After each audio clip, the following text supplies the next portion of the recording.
You know, maybe you could give the example of TiVo, how that, which was not a Kleiner project. No, that wasn't. But it came to you in one form. Yeah. Because, I mean, I think we talk about this a lot. There's an idea starts one place, but where you end up can often be very different. Yeah, when TiVo came to me, it was two guys who had this interesting idea to create a better VCR.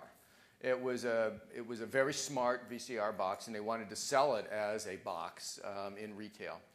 And I met with the two entrepreneurs, and I didn't like the idea. I didn't like the notion of trying to build a piece of hardware, selling that on a shelf in the big box stores, Best Buy, Costco, etc., and then trying to build a long-term business just with a standalone box.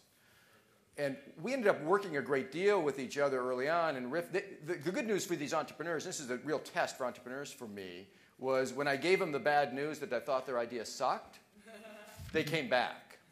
That's an important point, by the way. Yeah, it's very important to be able to tell an entrepreneur exactly what you think is good or bad about their idea, and then see what their response is. A lot of entrepreneurs are so wedded to their own ideas that they're unable to take constructive feedback.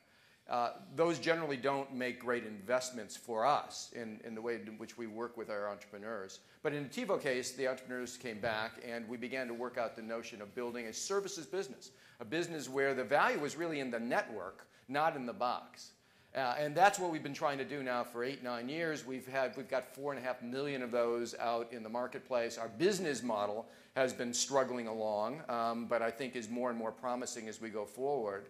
But most importantly, the value we've created is not in the weakest part of the plan, which was a piece of hardware that sits on a shelf and gets low margins. It's actually in a network which gets more and more valuable every day.